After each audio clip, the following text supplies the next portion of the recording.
नमस्कार साथियों, मैं सीमा गुप्ता आज आप सभी के बीच समीक्षा अधिकारी, सहायक समीक्षा अधिकारी मुख्य परीक्षा से संबंधित जो सिलेबस है उसके संबंध में महत्वपूर्ण जानकारी लेकर आई हूँ।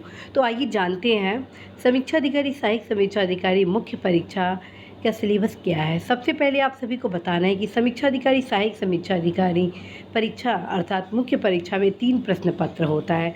प्रथम प्रश्न पत्र आपका सामान्य अध्ययन से संबंधित होता है।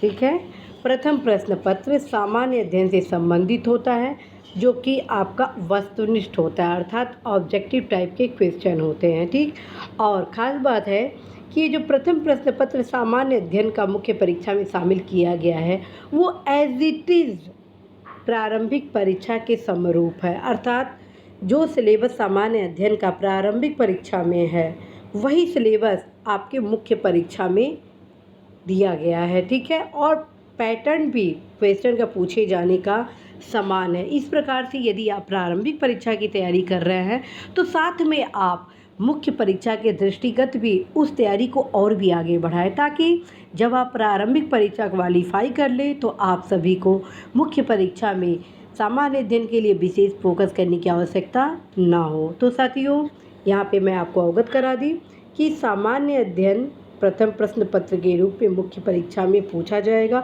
जिसमें इतिहास, भूगोल, विज्ञान, अर्थव्यवस्था, राज्य व्यवस्था, पर्यावरण, कृषि, यूपी, जनगणना, करंट अफेयर्स आदि से संबंधित महत्वपूर्ण प्रश्नों का समायोजन किया जाएगा। और ये भी ध्यान देने वाली बात है कि प्रथम प्रश्न पत्र आपका माइनस मार्किंग है। जी हाँ, सामान्य अध्ययन का ये जो क्वेश्चन पेपर है वो उसमें आपका माइनस मार्किंग है, अर्थात यदि किसी प्रश्न का उत्तर गलत होता है तो आप माइनस में चले जाएंगे। तो साथियों, हर एक प्रश्न को बहुत ही अच्छे से आप पढ़ेंगे ताकि आप अवश्य ही सफलता प्राप्त कर सकते हैं। अब हम आते हैं द्वितीय प्रश्न पत्र सामान्य हिंदी। जी हाँ, द्वितीय प्रश्न पत्र सामान्य हिंदी से संबंधित है।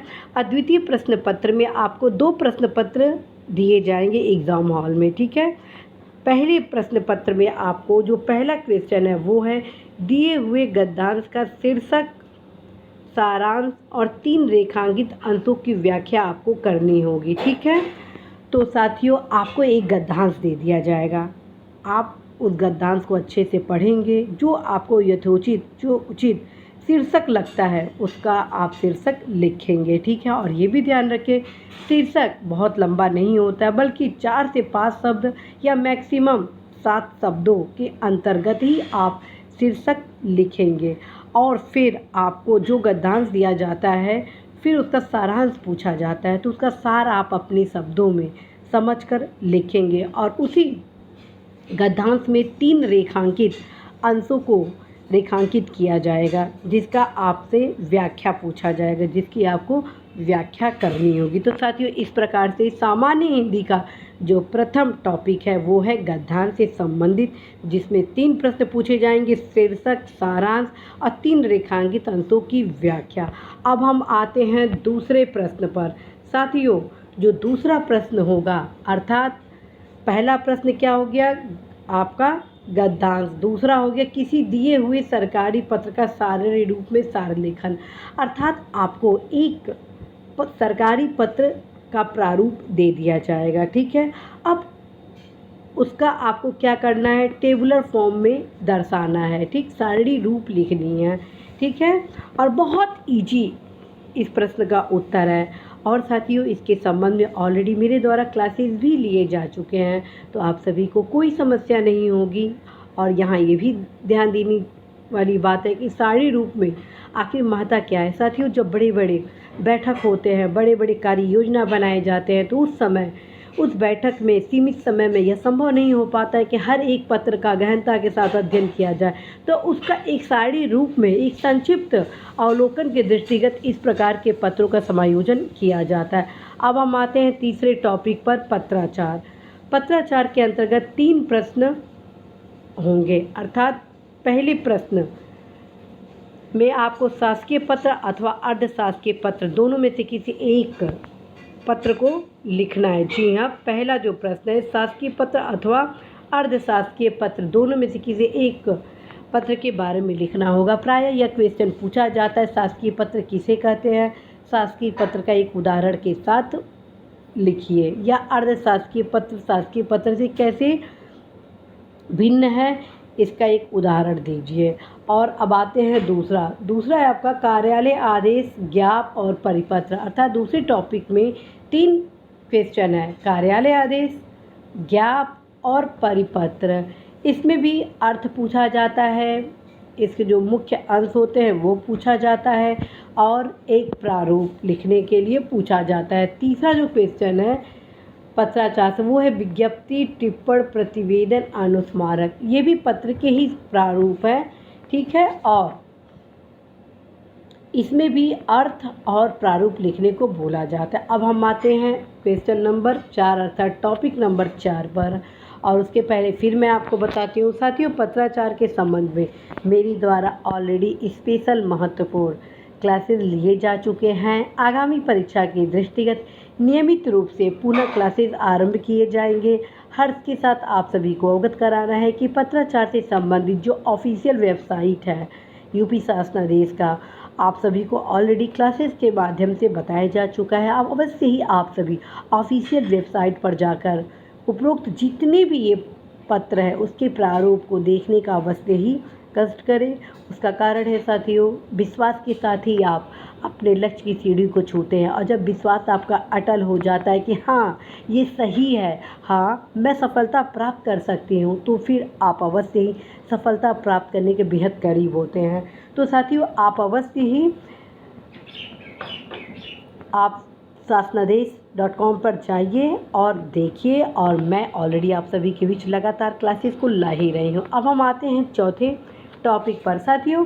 चौथा जो टॉपिक है वो है पारिभाषिक शब्दावली, जो कि प्रशासनिक एवं वाणिज्यिक शब्दावली से संबंधित होता है, जिसमें आपको 2 क्वेश्चन पूछा जाता है।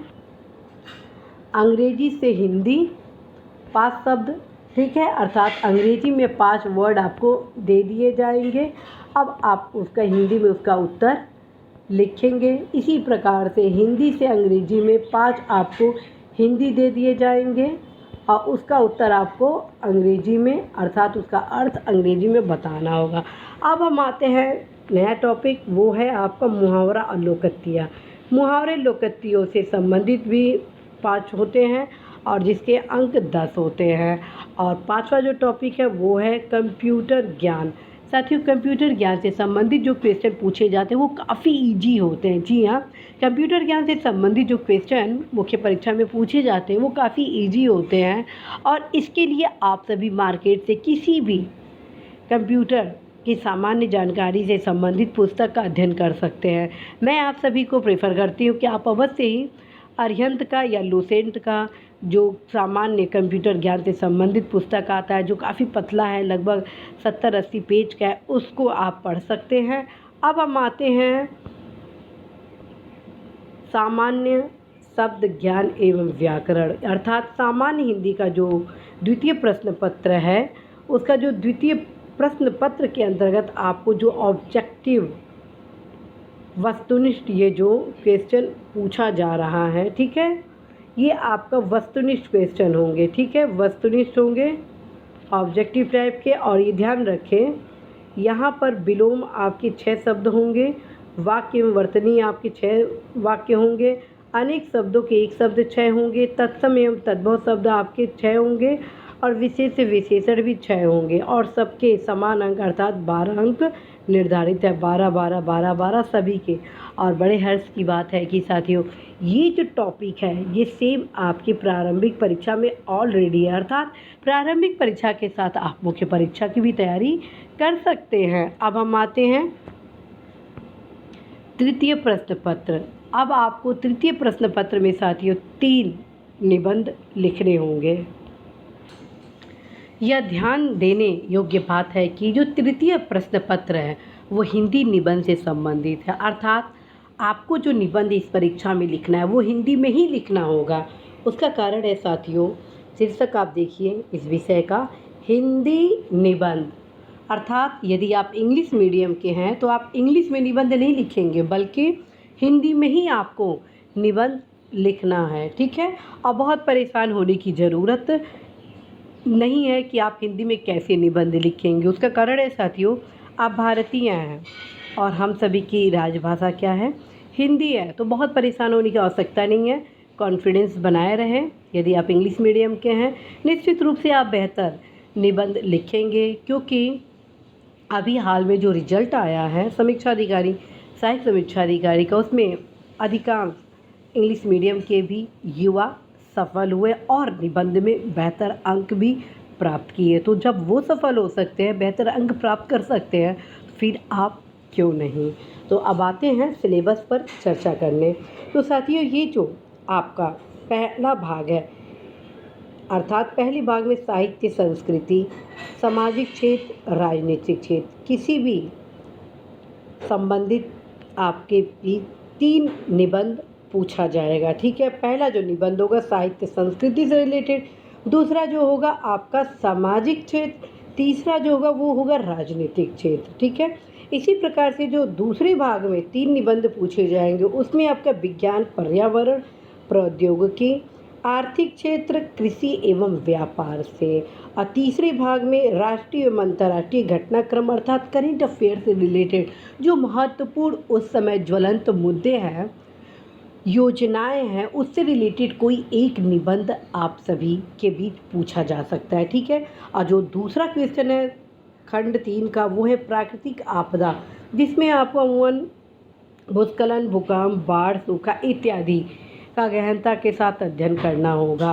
और साथियों, मैं हमेशा कहती हूँ कि आप अवश्य ही प्राकृतिक आपदा का समावेशी अध्ययन करें, ताकि अगर सेपरेट भी क्वेश्चन इस टॉपिक से पूछा जाए तो आप इस पोर्शन को बेहतर तरीके से लिख सकें।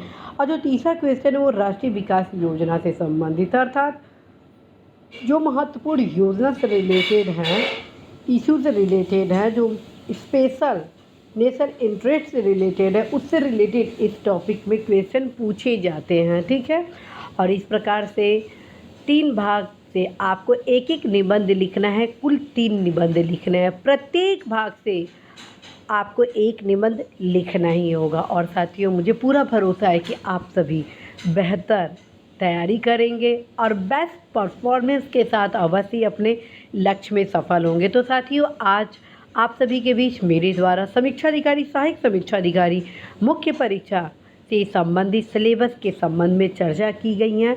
आगे आप सभी के बीच वे तमाम महत्वपूर्ण guidance classes, information fact classes, information related classes के साथ साथ कुछ महत्वपूर्ण लाइव क्लासेस भी लाए जाएंगे, जो कि इस परीक्षा में सफलता के लिए आप सभी के लिए बेहद उपयोगी होने वाला है। इसी आशा, संदेश, विश्वास के साथ मैं सीमा गुप्ता आप सभी को ढेरों शुभकामनाएं देती हूँ कि आप अवश्य ही अपनी ऊर्जा को पहचानें, अपनी ऊर्जा का सदुपयोग करते हुए अपने लक्ष्य में सफलता के लिए अवश्य ही सही दिशा निर्देश में, सही पुस्तकों के माध्यम से तैयारी करें। बिल्कुल निराश न हो, पूर्ण ऊर्जा के साथ आगे बढ़े। All the best.